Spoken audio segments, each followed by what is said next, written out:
Spoilers ahead. Watch out, and take care. The movie begins with some US Navy SEALs emerging, murdering some insurgents. They hunt for someone, as they travel through the ruins of that building and the streets of Aleppo. When they clear the building, Agent Ritter appears, and instructs them to liberate a CIA hostage held by Syrian government troops.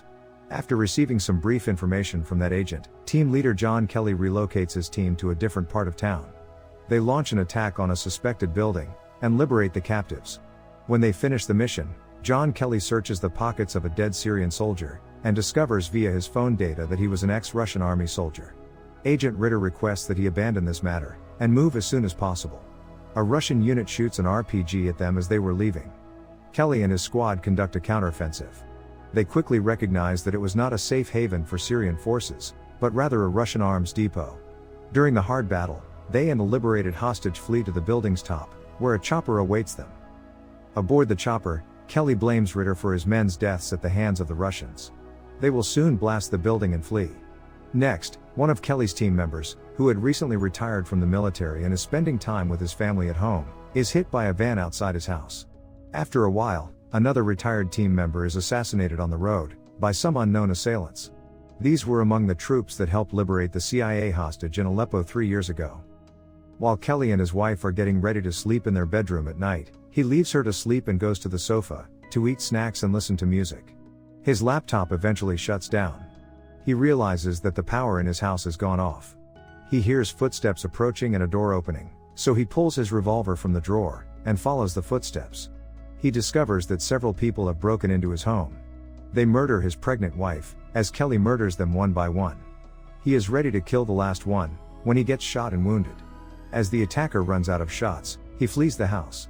Kelly crawls inside his bedroom to see his wife, but she is no longer alive. He is being brought to the hospital. After a while, he finally wakes up. His Navy SEAL captain, Karen Greer, pays him a visit, and informs him of the murders of his wife and 2 former SEAL comrades. She also informs him of the security measures in place for the remaining SEAL team members. He informs her that the assailants at his home were not ordinary folks or robbers, but rather experts. They went there on purpose. He requests that she do him a favor by providing him with the identities of the attackers, but she claims that she knows nothing. She advises him to rest, because the case is being investigated. Kelly finally recovers, and joins a U.S. Army Special Forces team. Meanwhile, the Secretary of Defense sets up a meeting with Agents Ritter and Greer. During the discussion, Agent Ritter informs them that the attackers are Russians. He claims they are Russian soldiers and members of the Russian Federation's FSB, or Federal Security Force. He tells the secretary that Kelly and his crew had attacked the FSB in Aleppo a few years back, in order to release the CIA hostage. And the Russians are acting in retaliation for the strike. He also informs them that the CIA had decided not to take any action in response to these instances. He comes to the conclusion that they will not cause any problems with the assailants or Russia, continuing to investigate the matter. Karen returns to Kelly after some time has passed, and informs him that they are the Russians who murdered his wife and pals. She also informs him that the CIA will halt the probe. She does him the courtesy of providing him with the files of their passport facilitators in the United States. Andre is the one who assisted them in entering the United States. With all the necessary information in his possession, the protagonist immediately sets to work, to avenge the death of his wife and old friends. Next, Kelly walks to Andre's office while pretending to be inebriated. Andre's security stops him, and sends him away. Eventually, the protagonist returns to his pickup, and decides to pursue them with his car. On the highway, he chases Andre's car, and collides with him at the turn. He blocks his car in such a way that Andre can't get out of the car. He sets fire to his car and gets into it. He threatens Andre while shooting him in the leg, in order to reveal the identity of the 4th Russian member of the squad. Andre finally reveals that the name is Viktor Rykov, after some struggle. The protagonist then exits the vehicle and is apprehended by police. Karen pays a visit to Kelly in prison. She informs him that he is in serious trouble for murdering Andre. Everyone in the office is upset with his behavior, since now Russian is going to take action. However, he tells her that he is going to kill everyone implicated in his wife's murder. He also informs her that he knows something that they don't, and that if they want to know that information, they should get him released from jail. When Kelly returns to his cell, he notices some movement outside. An officer requests that he stand and face the wall, so that he can be taken out of the prison for further inquiry, but he refuses. Then 3 officers try to drag him away. He fights back and threatens to kill one of the officers. The protagonist orders them to leave the prison. Soon, a U.S. Marshal arrives in the jail and invites Kelly to accompany them. He provides Kelly a phone to talk on. He picks up the phone and begins speaking. Karen talks to him and asks to accompany the Marshal. The protagonist joins them for a closed meeting, at an unnamed military installation. He is requested to tell them the secret information he has, so he reveals the name Victor Rikov. He is asked to identify the photographs that resemble Victor. However, Agent Ritter informs them that he has died. Nonetheless, Kelly recognizes him in the photographs. Later, Ritter informs them that Victor is a Russian spy, who is involved in a variety of activities in the United States. He also informs them that he was a long-time target of the CIA, but that they were unable to apprehend him. The secretary informs them that Victor is now hiding in Russia. Kelly demands that he be allowed to accompany the squad to catch him, and the secretary agrees. Following that, Lieutenant Commander Karen, Kelly, and his staff prepare to board a passenger plane bound for Russia. Agent Ritter arrives and informs them that he will meet them in Moscow. Kelly is suspicious of him, so he decides to be more cautious with Ritter. Subsequently, Karen and Kelly board a plane bound for Russia. When they approach Russian Federation territory, their plane is suddenly intercepted by the Russian Air Force. The Russians request that they land promptly at the Murmansk airport. When the pilot refuses, the Russians attack their plane's wing. The plane crashes into the Barents Sea, landing on Russian territory. Kelly and the rest of the team attempt to escape the water. They shelter in a Russian safe house, surviving aboard a boat. After some time, they travel to Murmansk to another safe house, where Ritter is plotting something with 2 Russians and money on the table. Kelly accuses Ritter of treachery, and forces him to reveal his true motives.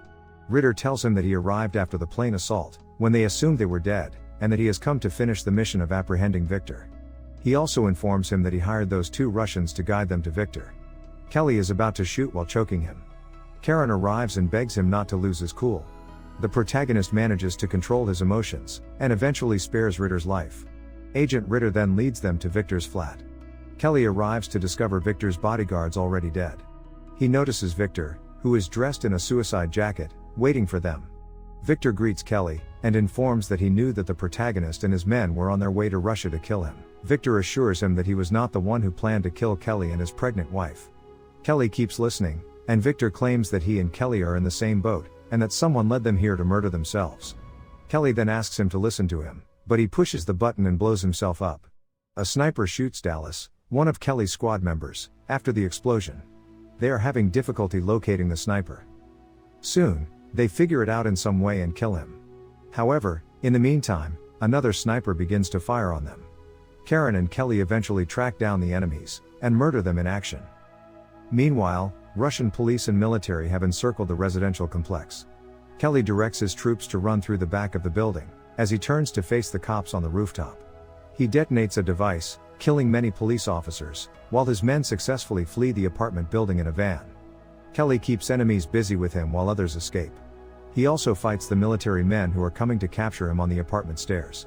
The protagonist eventually escapes as well, disguising himself as a Russian army troop with a tear gas mask on his face. Next, he arrives at the coordinates in a Russian vehicle. Karen greets him and drives him to a boat. He swiftly departs Russia with his remaining team members, Karen and Ritter. Kelly questions Agent Ritter on the boat about Victor and his employment at the CIA. Ritter tells him about his career. He also instructs him to carry a money bag on the boat, and vanish somewhere in the world. He promises to report him dead in the operation to the CIA office. Kelly thanks him, and apologizes for previously mistaking him as a traitor. After some time, when Secretary Clay was in a restaurant's restroom, the protagonist appears. He confronts him with his genuine motives for sending him to Russia, bringing up Victor's pawn conversations. The protagonist kidnaps him in his car when he can't answer. Kelly threatens to kill his family, if he does not reveal the truth. Secretary Clay finally explains why he assigned him to this task. He goes on to imply that US-Russian connections should be limited, in order to help the economy. Following these events, they have ample reason to threaten the peoples of both countries with war. He further claims that this brings the American people together, against their shared adversary, Russia. He informs him that he and his colleagues were merely bait. Therefore, they plan to lead them all to the same place, to kill each other. In this way, the governments of both countries would not be suspected of anything. The protagonist drives the automobile into the river in the middle of his talk, drowning himself and Secretary Clay. Karen then pulls Kelly out of the river. Kelly hands over the recorded device with Clay and Karen's confessing comments to the CIA. Karen drops him off at an airport, and gives him a new passport. She begs him to start over with a new name and not forget about her. The end. Thank you for watching. Subscribe if you'd like to see more videos like this. Turn on the notifications, and leave a like to help the channel out.